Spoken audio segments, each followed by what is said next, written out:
So guys start करते हैं आज का वीडियो। एंड आज के वीडियो में हम लोग देख रहे हो कि हम लोगों ने कौन सा पोजीशन लिया है। एंड इंट्राडे का एक पोजीशन लिया था, उसको फिर पोजिशनल कन्वर्ट कर लिया हूँ। एंड अब थोड़ा सा दिसंबर मंथ में मुझे सेफ्टी के साथ खेलना है, मुझे ज़्यादा एग्रेसिव ट्रेड्स नहीं प्लान करने हैं दिसंबर में।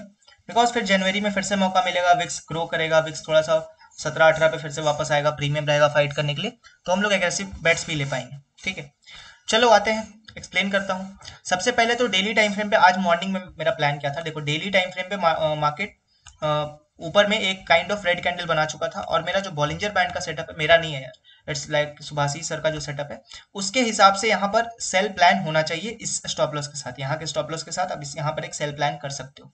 सो माइंड में था कि ठीक है यार, बॉलिंजर बैंड के बाहर है, खुल रहा है नीचे, तो एक सेलिंग प्लान करूंगा, चाहे मेरा ऐसा लेट हो जाए चलेगा।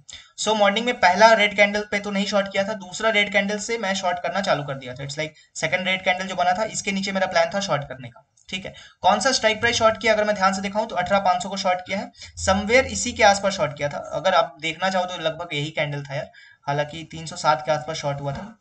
थोड़ा सा और पहले शॉर्ट होता तो मजा आता, बट 307 के आसपास मैंने शॉर्ट किया। फर्स्ट रेड कैंडल लॉजिक ही समझ लो एक तरह से। तो फर्स्ट रेड कैंडल लॉजिक के हिसाब से मैंने इसको समवेयर यहाँ 307 पे शॉर्ट किया, और उस वक्त मेरा एसएल रखा हुआ था 330 के आसपास, समवेयर इसी कैंडल का हाई मैंने एसएल रख रखा था 330। उसके बाद जब ये नीचे आके थोड़ा रिवर्स होने लगा था, तो फिर 310 पे रखा था एसएल, ये जो बीच में ग्रीन कैंडल बना था 310 पे रख लिया था। उसके बाद मैं इसको पोजिशनल में कन्वर्ट कर लिया। ठीक है, अभी ऑर्डर बुक पे दिखाता हूँ जो मैं बोल रहा हूँ मैंने किया है कि नहीं। अगर आप ध्यान से देखो तो 921 जस्ट 9:15 का जो कैंडल क्लोज हुआ, उसके बाद मैंने इसको शॉर्ट किया, एमआईएस में शॉर्ट किया था, बिकॉज माइंड में था कि इंट्राडे करूंगा। ठीक है, उसके बाद आपको दिख रहा होगा 330 331 पे मैंने एसएल ऑर्डर भी लगा रखा था। एक बार रिफ्रेश भी कर देता हूँ यार, 331 पे एसएल ऑर्डर भी लगा रखा था, स्टॉप लॉस लिमिट ऑर्डर। ठीक है, उसके बाद लगभग थोड़े टाइम के बाद 10-12 मिनट के बाद मेरा माइंड बोला कि यार इसको पोजिशनल कन्वर्ट कर लेते हैं। ठीक है, तो जब नीचे आया था ना, जब यहाँ पर देखो, जब यहाँ पर एक रेड कैंडल ग्रीन कैंडल बन गया था, तो मेरे माइंड में यहाँ पर क्या चल रहा था, लेट मी एक्सप्लेन। थोड़ा सा आपको लगेगा यार ये क्या बात हुई, बट मेरा ट्रेडिंग स्टाइल ऐसा ही है। ठीक है, देखो ये तीन कैंडल यहाँ पे बन चुके थे। अब ये जो ग्रीन कैंडल बना था, अब यहाँ पर क्या हो सकता था, आइधर ये ऐसे करके ऐसे जाता तो मुझे डब्ल्यू पैटर्न समझ में आता, मैं निकाल देता अपना जो भी 100-200 रुपए का प्रॉफिट में था, या कॉस्ट टू कॉस्ट निकाल देता। अगर ये ऐसे जा रहा था तो मेरा फिर इट्स लाइक प्राइस एक्शन के हिसाब से इसको नीचे ऐसे भी आना चाहिए। ठीक है, सो उस वक्त माइंड में यही चल रहा था कि ठीक है, प्राइस एक्शन के हिसाब से फिर मैंने एसएल यहाँ ट्रेल कर भी दिया था। लॉजिक के हिसाब से आपको दिख रहा होगा ऑर्डर बुक में, मैंने फिर एसएल 310 पे ट्रेल कर लिया था। बट जस्ट उसके थोड़े मिनट बाद ही मेरा माइंड बोला कि यार इसको पोजिशनल लेके जाते हैं ना, बिकॉज चार्ट्स भी बोल रहे हैं, सब कुछ देख रहे हैं कि थोड़ा वीक हो सकता है मार्केट। ठीक है, सो उसके बाद मैंने, क्योंकि मेरे अकाउंट में उस वक्त 1200-1300 का प्रॉफिट दिख रहा था। ठीक है, सो उस टाइम पे मैंने 18,800 का कॉल बाई कर लिया एट द मनी का। ठीक है, एट द मनी से थोड़ा ही दूर, समवेयर उस वक्त मार्केट यहाँ चल रहा था, तो थोड़ा आउट ऑफ द मनी आप बोल सकते हो, 18,800 का मैंने कॉल को बाई कर लिया। ठीक है, अब ये मेरा पोजिशनल ट्रेड बन चुका था। ठीक है, सो मेरे माइंड में था कि अगर ये नीचे आता पोजिशनल ट्रेड तो मेरे 11,000 का प्रॉफिट था, और अगर यहाँ से ऊपर निकलता मेरा पोजिशनल ट्रेड तो 4,000 का लॉस था। तो मेरा माइंड में था कि चलो ठीक है, एक शॉर्ट पोजीशन है, अगर रिवर्स करेगा तो बस स्कैल्प कर लूंगा एंड सारा कुछ कवर कर लूंगा। तो मेरे माइंड में मॉर्निंग से ही चल रहा था। इसने 27-28 का प्रॉफिट भी दिखाया था, लेकिन एक होता नहीं यार कि क्यों बुक करूं, लॉजिक भी तो होना चाहिए, कोई लॉजिक होगा तब मैं बुक करूंगा। अब जब यहाँ पर इसने प्राइस एक्शन बनाना चालू किया, था मेरा ये पोजिशनल ट्रेड, लेकिन जैसे ही इसने प्राइस एक्शन यहाँ पे बनाया, अगर मैं ध्यान से दिखाऊं तो दिस इज द एरिया जहां पर मुझे थोड़ा सा कंसर्न करना था, ये एरिया। ठीक है, बिकॉज अगर मार्केट को नीचे आना है तो देखो ये नीचे गया, डिप किया, फिर नीचे आया, फिर ये डिप किया, फिर इसको ऐसे आ जाना चाहिए था। यहां से जब ये ब्रेक किया तो मेरे माइंड में आया कि हो सकता है हेड एंड शोल्डर हो या कुछ भी हो, आई डोंट नो यार। सब कुछ देख के लग रहा है कि मार्केट को नीचे आना चाहिए, चार्ट्स वीक है, सब कुछ वीक है, सब कुछ ठीक है, सब रेड में आपको दिख भी रहा होगा स्टॉक्स। लेकिन माइंड कहीं ना कहीं थोड़ा सा बोलता है कि दूसरे साइड का स्कोप को इग्नोर मत करो। अब ट्रेंड चल रहा है, ट्रेंड के अगेंस्ट आप एक तरह से मैं ट्रेंड के अगेंस्ट बेट कर रहा हूँ, तो ट्रेंड के अगेंस्ट इतना एग्रेसिव मत जाओ। ठीक है, सो उस पॉइंट पे मैंने एक एट द मनी का पुट भी सेल कर दिया। अगर आप ध्यान से देखो तो ये कैंडल कब का है, ये कैंडल है 145 का। ठीक है, और मैंने मेरा ऑर्डर देखो 155 में मैंने एक पुट भी सेल किया है, एंड उसके साथ एक पुट एज अ हेज लेके गया हूँ, एट द मनी का पुट सेल किया और हेज लेके गया हूँ।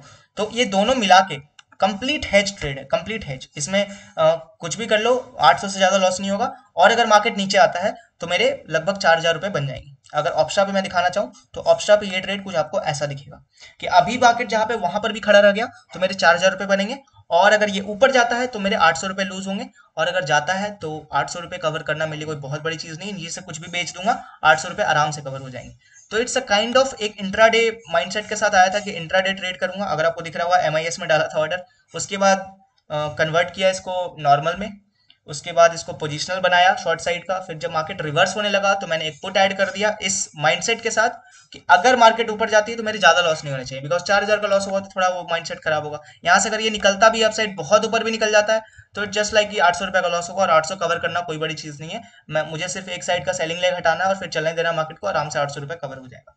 बट जिस तरह का चार्ट पैटर्न है लग रहा है वीक है, आ सकता है नीचे। अभी देखते हैं क्या होगा। अगर ये पूरा रिकवर करके ऐसे बंद होता है, सपोज करो कि यहाँ से पूरा रिकवरी फिर से आ जाता है और यहाँ बंद करता है, तो मैं अपना कॉल शॉर्ट हटा दूंगा, कॉल बाई रख लूंगा, पुट सेल रख लूंगा, पुट का हेज रख लूंगा, चलने दूंगा, मार्केट ऊपर खुलेगा, मेरे बड़े पैसे बन जाएंगे। अगर ऐसा कुछ नहीं होता है तो मेरे जो पुट के पोजीशन पड़े हुए उसको हटा दूंगा। तो मेरे पास तो हमेशा रूम है ना एडजस्ट करने का। इट्स लाइक अगर मुझे लगेगा कि मार्केट नीचे जा सकता है, सपोज करो मुझे लगेगा कि मार्केट यहाँ से नीचे जा सकता है, तो मैं पुट सेल हटा दूंगा। ये जो मैंने पुट सेल कर रखा है इसको मैं एग्जिट कर दूंगा। मैंने पुट बाई जो कर रखा है उसको होल्ड कर लूंगा, कॉल सेल होल्ड कर लूंगा, और कॉल का जो हेज है उसको होल्ड कर लूंगा। अगर मुझे लगेगा मार्केट ऊपर जा सकता है तो सिर्फ कॉल सेल हटा दूंगा। जिस साइड लगेगा डायरेक्शन हो सकता है उस साइड एक लेग को हटा के थोड़ा सा रिस्क लेके और चलने देंगे। अगर कुछ नहीं समझ में आएगा तो ये पोजीशन भी बुरा नहीं है। अगर ऊपर जाता है तो 800 रुपए का रिस्क है, और यहाँ पर भी जहां पे मार्केट अभी खड़ा है वहां पर भी बंद हो जाता है तो भी मेरे को 4000 रुपए मिलेंगे फ्री के। ठीक है, सो आई थिंक एक बहुत अच्छा पोजीशन में बैठा हूँ। इसमें मैं ज्यादा छेड़खानी नहीं करूंगा, जैसा ये पोजीशन चल रहा है बहुत बढ़िया पोजीशन है। एंड इस पोजीशन के साथ ही अब थोड़े बहुत स्कैल्प मंडे को या ट्यूसडे को कभी मौका मिलेगा तो करूंगा। अदरवाइज ये पोजीशन अभी छोड़ के जा रहा हूँ जैसा चल रहा है। अब इसको मैं बिल्कुल भी टच नहीं करने वाला। लैपटॉप बंद, 2 बज गया है, बहुत हो गया। अब जो होगा मंडे को आराम से आके देखेंगे। 1800 का प्रॉफिट अपना रनिंग चल रहा है। मार्केट यहाँ से कितना ऊपर खींच ले, 1800 का प्रॉफिट जाने में बहुत टाइम लगेगा, बहुत टाइम लगेगा। मतलब अगर मार्केट को 1800 का प्रॉफिट खींचना है, मेरा पूरा जीरो करके जाना है, तो मार्केट को आज 19,000 पे जाना पड़ेगा, वरना ये 1800 का प्रॉफिट चल रहा हो। और मैं इतना बड़ा गधा नहीं हूँ कि मार्केट पूरा खींचेगा और मैं बैठता रहूंगा। अगर पूरा खींच दिया मार्केट यहाँ से 18,800 पे क्लोज कर रहा है तो डेफिनेटली मैं 18 क्या बोलता है, मैं अपना कॉल सेल हटा के ही जाऊंगा, ऐसे मैं छोड़ के नहीं जाऊंगा। ठीक, सो मुझे नहीं पता आपको समझ में आया कि नहीं कि मैंने क्या किया, बट लॉजिकली मैं थोड़ा सा रिकैप कर देता हूँ। मॉर्निंग में बॉलिंजर बैंड के बाहर देखा, मुझे लगा मार्केट नीचे आ सकता है। फर्स्ट ट्रेड कैंडल लॉजिक पे मैंने सेल किया, इंट्राडे पर्सपेक्टिव से सेल किया था, बीच में प्राइस एक्शन के हिसाब से एसएल को ट्रेल किया। फिर मेरा माइंड बोला इसको पोजिशनल कन्वर्ट कर लेते हैं, बिकॉज मार्केट रो में आ सकता है नीचे, पोजिशनल कन्वर्ट किया। उसके बाद जब मार्केट यहाँ पे एक प्राइस एक्शन बनाया जहां पे मुझे लगा कि शायद रिवर्स हुआ, तो बिकॉज आजकल हम लोग देख क्या रहे हैं, सेकंड हाफ में बड़ा बड़ा मूव आ जाता है अपसाइड में, तो मेरे माइंड में था शायद रिवर्स हुआ तो ज्यादा रिस्क नहीं रखते हैं, तो यहाँ पर एक पुट सेल ऐड कर लिया है। अगर ये इसके नीचे जाता है तो मैं अपना पुट सेल हटा दूंगा, मैं फालतू में अपने पुट में पैसे नहीं बर्बाद करने। पुट सेल हटा के फिर नीचे लेके जाऊंगा मार्केट को। ठीक है, सो अभी सिर्फ सेफ्टी के लिए मैंने पुट सेल लगा रखा है। जैसे ही लगेगा कि मार्केट नीचे जा रही है मैं पुट सेल हटा दूंगा। तो आई होप मैंने एक अच्छे तरीके से एक्सप्लेन कर दिया। कंप्लीट हेज वाला पोजीशन है।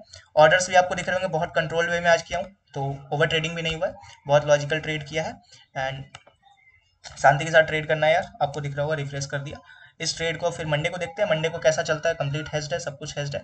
इस ट्रेड को यूज करने में मार्जिन भी बहुत ज्यादा नहीं लगा। अगर मैं दिखाऊं तो लगभग 41,000 का ही मार्जिन यूज हुआ है। सो आप चाहो तो ये सब ट्रेड आप लोग भी ले सकते हो। 41,000 के मार्जिन पे अगर 4,000 रुपये आपको कमाने को मिल रहा है तो it's like 10% in a week, बहुत होता है, बहुत ज्यादा होता है। ठीक है, so done for the day guys. Aggressive trade करने के मूड में आज था भी नहीं, पोजिशनल थोड़ा मन भी था करने का। इंट्राडे में अगर मिल जाते 200, मतलब अगर मैंने 360 पे शॉर्ट किया था, अगर इंट्राडे में मेरे को मिल जाते 200 तक ये नीचे चला जाता तो मैं बुक करके ऐसे भी निकाल देता, लेकिन बीच में मार्केट थोड़ा प्राइस एक्शन बनाया तो पुट सेल मुझे ऐड करना पड़ा। ठीक है, सो राइट नाउ अभी पुट सेल भी पैसा दे रहा है, ऐसा नहीं, यहाँ से 232 रुपये मिल रहे हैं और यहाँ 112 रुपये जा रहे हैं, तो ये हेज तो अब काम करना चालू कर दिया है। एनीवे जो होगा फिर हम लोग देखेंगे मंडे को। मिलते हैं गाइस अगले वीडियो में, तब तक के लिए मैं बोलूँगा कीप ग्रोइंग, कीप लर्निंग, थोड़ा सेफ्टी के साथ ट्रेड करिए। दिसंबर थोड़ा सा टफ होने वाला है ट्रेडर्स लोग के लिए, वेट करिए। जनवरी फरवरी बहुत अच्छा जाएगा फॉर ऑप्शन सेलर्स। आईवी बढ़ेगा, प्रीमियम्स मिलेंगे। फरवरी में बजट है, अच्छे अच्छे प्रीमियम शॉर्ट करके बहुत अच्छे पैसे कमाएंगे। दिसंबर तक आपको किसी तरह से अपने अकाउंट को खड़ा रखना है, कुछ भी करके खड़ा रख लो यार, लॉस मत करो और थोड़े थोड़े पैसे बनाते रहो, ताकि आप फरवरी में बजट में जो प्रॉफिट करोगे उसका रिस्क लेके आप बजट प्ले कर सको। ठीक है, मिलते हैं गाइस अगले वीडियो में, तब तक के लिए I will say keep growing and keep learning.